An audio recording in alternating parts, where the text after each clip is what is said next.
ইসরায়েলের সাইবার ডোমে মহাবিপর্যয়।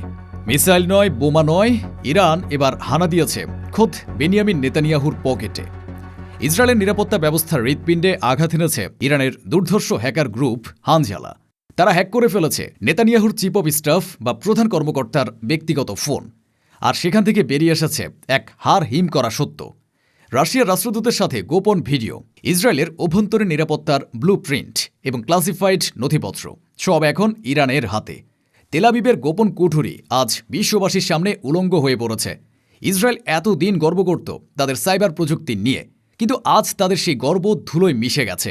খোদ প্রধানমন্ত্রীর দপ্তরের নিরাপত্তা যদি এমন ঠুনকো হয়, তবে সাধারণ মানুষের নিরাপত্তা কোথায়? নেতানিয়াহু এখন দিশেহারা। তিনি বুঝতে পারছেন তার ব্যক্তিগত এবং রাষ্ট্রীয় জীবনের সবচেয়ে অন্ধকার অধ্যায়টি এখন ইরানের হাতে। আজকের ভিডিওতে আমরা দেখব কিভাবে ইরানের হ্যাকাররা এই অসাধ্য সাধন করল এবং ফাঁস হওয়া ভিডিওতে আসলে কি আছে। কিন্তু প্রশ্ন হলো, কিভাবে ইরানের হ্যাকাররা মোসাদের সাইবার দেওয়াল ভেঙে খোদ নেতানিয়াহুর পকেটে ঢুকে পড়ল? তাদের হাতে কি এমন প্রযুক্তি এসেছে যা ইসরায়েলের জানা নেই? ফাঁস হওয়া ভিডিওতে রাশিয়ার রাষ্ট্রদূত আসলে কি গোপন তথ্য দিচ্ছিলেন, যা শুনে তেল আবিবে ভূমিকম্প শুরু হয়েছে? রাশিয়া এবং ইসরায়েল বন্ধু, এ কথার আড়ালে কি কোনো বড় ষড়যন্ত্র লুকিয়ে আছে? নেতানিয়াহুর চিফ অব স্টাফের ফোন হ্যাক করে ইরান কোন ভয়ঙ্কর সামরিক নকশা হাতে পেয়েছে? তাদের হাতে কি এখন ইসরায়েলের পরমাণু বোমার লঞ্চিং কোড চলে গেছে? এই সাইবার আঘাতের পর ইসরায়েলের জাতীয় নিরাপত্তা কি এখন তেহরানের দয়ের উপর নির্ভরশীল? নেতানিয়াহুকে গদি বাঁচাতে এখন ইরানের সাথে কোনো গোপন ডিল করবেন? এই সব প্রশ্নের উত্তর জানতে এবং ইসরায়েলের এই ডিজিটাল বিপর্যয়ের আসল চিত্র দেখতে ভিডিওটিতে একটি লাইক দিয়ে শেষ পর্যন্ত আমাদের সাথেই থাকুন। চলুন সাইবার যুদ্ধের গভীরে প্রবেশ করা যাক। ঘটনা শুরু হয় ইরানের হ্যাকার গ্রুপ হানজালার একটি টেলিগ্রাম পোস্ট দিয়ে।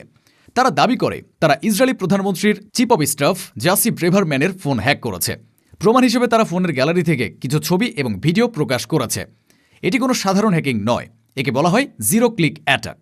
অর্থাৎ ফোনের মালিক কোনো লিঙ্কে ক্লিক না করলেও হ্যাকার ফোনের নিয়ন্ত্রণ নিয়ে নিতে পারে। ইসরায়েলের কুখ্যাত পেগাসাস সফটওয়্যার যেভাবে কাজ করে, ইরান ঠিক সেই একই প্রযুক্তিতে ইসরায়েলকে ঘায়েল করেছে। হানজালা দাবি করেছে তাদের হাতে এখন নেতানিয়াহুর চিফ অব স্টাফের সমস্ত কন্ট্যাক্ট লিস্ট, হোয়াটসঅ্যাপ চ্যাট এবং ইমেইল রয়েছে। এর মানে হলো ইসরায়েলের শীর্ষ নীতি নির্ধারকদের ফোন নম্বর এবং তাদের গোপন কথোপকথন এখন ইরানের নখদর্পণে। ইসরায়েলি গোয়েন্দা সংস্থা শিনবেদ এ ঘটনা ধামাচাপা দেওয়ার চেষ্টা করেছিল, কিন্তু হানজালা যখন একের পর এক তথ্য ফাঁস করতে শুরু করল, তখন আর লুকানোর কিছু রইল না। তেল আবিবের সাইবার নিরাপত্তা ব্যবস্থা যে কতটা অসার তা আজ প্রমাণিত। সবচেয়ে বড় বোমাটি ফাটানো হয়েছে রাশিয়ার রাষ্ট্রদূতকে নিয়ে। হানজালা একটি ভিডিও প্রকাশ করেছে। সেখানে দেখা যাচ্ছে রাশিয়ার রাষ্ট্রদূত আনাতোলি ভিক্টরোভ ইসরায়েলি কর্মকর্তাদের সাথে একান্তে কথা বলছেন। ভিডিওতে রাষ্ট্রদূতকে বলতে শোনা যায়, রাশিয়া এবং ইসরায়েল বন্ধু। আপাতদৃষ্টিতে এটি একটি সাধারণ কূটনৈতিক কথা মনে হতে পারে, কিন্তু ভূরাজনীতির প্রেক্ষাপটে এটি অত্যন্ত স্পর্শকাতর। রাশিয়া একদিকে ইরানের বন্ধু, অন্যদিকে তারা ইসরায়েলের সাথেও বন্ধুত্ব বজায় রাখছে। এই ভিডিও ফাঁস করে ইরান হয়তো রাশিয়াকে চাপে ফেলতে চাইছে। তারা বিশ্বকে দেখাতে চাইছে যে রাশিয়া আসলে দু নৌকাতেই পা দিয়ে চলছে। ইসরায়েল এতদিন রাশিয়ার সাথে তাদের সম্পর্কের কথা গোপন রাখত। তারা চাইতো না আমেরিকা জানুক যে তারা রাশিয়ার সাথেও যোগাযোগ রাখছে। কিন্তু এই ভিডিও ফাঁসের ফলে ইসরায়েলের সেই দ্বিমুখী নীতি সবার সামনে চলে এসেছে। আমেরিকা এখন নিশ্চিতভাবেই নেতানিয়াহুর উপর ক্ষিপ্ত হবে। তবে এই ভিডিও ফাঁসের পেছনের কাহিনী আরও গভীর। গোয়েন্দা সূত্রগুলো বলছে ইসরায়েল এবং রাশিয়ার মধ্যে পর্দার আড়ালে এক ডাবল গেম বা দ্বিমুখী খেলা চলছিল। প্রকাশ্যে ইসরায়েল ইউক্রেনকে সমর্থন দিলেও গোপনে তারা রাশিয়ার সাথে সম্পর্ক ঠিক রাখার চেষ্টা করছিল। ফাঁস হওয়া ভিডিওতে হয়তো এমন কিছু আলোচনা হয়েছে যা প্রমাণ করে যে ইসরায়েল রাশিয়ার উপর আরোপিত পশ্চিমা নিষেধাজ্ঞাগুলো পাশ কাটাতে মস্কোকে সাহায্য করছিল।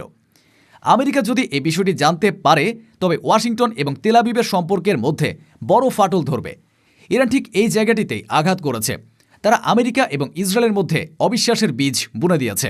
ইরান কেন রাশিয়ার রাষ্ট্রদূতের ভিডিও ফাঁস করল? এর উত্তর লুকিয়ে আছে ইউক্রেন যুদ্ধে। রাশিয়া ইউক্রেনে ইরানের শাহিদ ড্রোন ব্যবহার করছে। ইসরায়েল এ নিয়ে রাশিয়ার উপর ক্ষুব্ধ ছিল।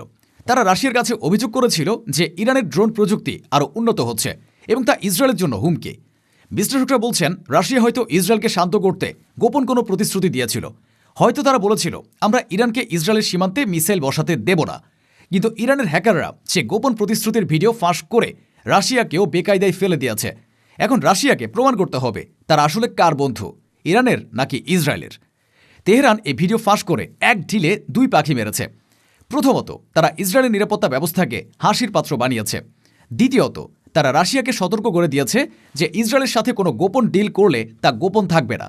পুতিন এখন বুঝতে পারছেন ইরানের সাইবার সক্ষমতা মস্কোর ক্রেমলিনের দেওয়াল ভেদ করতে পারে। এই সাইবার আঘাত প্রমাণ করে ইরান আর কোনো আঞ্চলিক শক্তি নয়, তারা এখন বৈশ্বিক দাবার বোর্ডে চাল চালাচ্ছে। হানজালা দাবি করেছে তাদের হাতে শুধু ভিডিও নয়, আছে আরও অনেক কিছু। তারা বলছে তাদের কাছে আছে নেতানিয়াহুর ইন্টারন্যাশনাল সিকিউরিটি ইনফরমেশন বা অভ্যন্তরীণ নিরাপত্তার তথ্য। এর মানে কি? এর মানে হলো নেতানিয়াহু কখন কোথায় যাচ্ছেন, তার বাংকারের লোকেশন কোথায়, তার নিরাপত্তায় কতজন রক্ষী থাকে, সব তথ্য এখন ইরানের হাতে। এটি খোদ প্রধানমন্ত্রীর জীবনের জন্য এক সরাসরি হুমকি। এছাড়াও চিফ অব স্টাফের ফোনে সাধারণত রাষ্ট্রীয় অনেক গুরুত্বপূর্ণ সিদ্ধান্ত এবং সামরিক পরিকল্পনার ড্রাফট থাকে। ইরান যদি সে তথ্যগুলো পেয়ে যায়, তবে গাজা বা লেবাননে ইসরায়েলের পরবর্তী পদক্ষেপ কী হবে তা ইরান আগেই জেনে যাবে। ইসরায়েলি মিডিয়াগুলো আতঙ্কে লিখছে, আমাদের রাষ্ট্রের গোপনতম চাবিটি এখন শত্রুর হাতে। এটি কোনো সাধারণ সাইবার হামলা নয়, এটি ইসরায়েলের অস্তিত্বের উপর এক ডিজিটাল আঘাত। ইসরায়েলের সাইবার ইউনিট 8200 বিশ্বজুড়ে তাদের দক্ষতার জন্য পরিচিত। তারা গর্ব করে বলতো তাদের সাইবার ডোম কেউ ভাঙতে পারবে না, কিন্তু আজ তারা ব্যর্থ। ইরানের হ্যাকাররা প্রমাণ করে দিয়েছে যে তারা ইসরায়েলের চেয়েও বেশি দক্ষ। তারা এমন সব ম্যালওয়্যার ব্যবহার করেছে যা ইসরায়েলের ফায়ারওয়াল ধরতেই পারেনি। ইউনিট 8200 এর কর্মকর্তারা এখন একে অপরের দিকে আঙুল তুলছে। বিশ্লেষকরা বলছেন এটি একটি ইন্টেলিজেন্স ফেইলিওর বা গোয়েন্দা ব্যর্থতা। শিনবেত এবং মোসাদ তাদের নিজ দেশের প্রধানমন্ত্রীর দপ্তরের সাইবার নিরাপত্তা নিশ্চিত করতে পারেনি। এটি তাদের অযোগ্যতার চূড়ান্ত প্রমাণ। ইরান এখন সাইবার সুপার পাওয়ার। তারা আমেরিকা, সৌদি আরব এবং ইসরায়েলের সাইবার সিস্টেমে যখন খুশি তখন ঢুকতে পারে। হানজালার এই অপারেশন ইসরায়েলের প্রযুক্তিগত অহংকারকে মাটির সাথে মিশিয়ে দিয়েছে। হানজালা আরও দাবি করেছে তাদের হাতে ইসরায়েলে নিযুক্ত অন্যান্য দেশের রাষ্ট্রদূতদের ভিডিও এবং অডিও রেকর্ডও আছে। তারা হুমকি দিয়েছে সময় মতো সব ফাঁস করে দেবে। এই হুমকিতে তেল আবিবের কূটনৈতিক পাড়ায় আতঙ্ক ছড়িয়ে পড়েছে। বিদেশি রাষ্ট্রদূতরা এখন ইসরায়েলি কর্মকর্তাদের সাথে কথা বলতে ভয় পাচ্ছেন। তারা ভাবছেন তাদের গোপন কথাগুলো হয়তো ইরানের হাতে চলে গেছে। এর ফলে ইসরায়েলের সাথে অন্য দেশগুলোর কূটনৈতিক সম্পর্কে ফাটল ধরবে। কেউ আর ইসরায়েলকে বিশ্বাস করতে চাইবে না। নেতানিয়াহু সরকার আন্তর্জাতিকভাবে একঘরে হয়ে পড়ার ঝুঁকিতে রয়েছে। ইরান খুব চতুরভাবে ইসরায়েলের পররাষ্ট্র নীতিতে আঘাত এনেছে। এই ঘটনা নেতানিয়াহুর রাজনৈতিক ক্যারিয়ারের জন্যও এক বড় ধাক্কা। এমনিতে তার বিরুদ্ধে দুর্নীতির মামলা চলছে, জনগণ তার পদত্যাগ চাইছে। এরই মধ্যে এই সাইবার স্ক্যান্ডাল তার গদি আরও নড়বড়ে করে দিয়েছে। বিরোধীরা প্রশ্ন তুলছে, যিনি নিজের ফোনের নিরাপত্তা দিতে পারেন না, তিনি দেশের নিরাপত্তা দিবেন কিভাবে? নেতানিয়াহু এখন চতুর্মুখী চাপে। একদিকে হামাস, অন্যদিকে হিজবুল্লাহ, আর এখন ঘরের ভেতরেই সাইবার হ্যাকাররা। ইরান হয়তো সরাসরি যুদ্ধ না করে ইসরায়েলি সরকারকে পতনের মুখে ঠেলে দিচ্ছে। এই সাইবার যুদ্ধ আসলে এক মনস্তাত্ত্বিক যুদ্ধ, যেখানে ইসরায়েল ইতিমধ্যেই হেরে গেছে। প্রিয় দর্শক, নেতানিয়াহু ভেবেছিলেন তার ফোন নিরাপদ, কিন্তু ইরান প্রমাণ করল ডিজিটাল দুনিয়ায় কোনো দেওয়ালই তাদের আটকাতে পারে না। ইসরায়েলের গোপনতম তথ্যগুলো এখন নিলামে উঠেছে। এই সাইবার আঘাত হয়তো ইসরায়েলের পতনের কফিনে শেষ পেরেক ঠুকে দিল। হানজালা গ্রুপ জানিয়ে দিয়েছে এটি কেবল শুরু। তাদের হাতে আরও অনেক বোমা আছে, যা ফাটলে ইসরায়েলের ভিত কেঁপে উঠবে।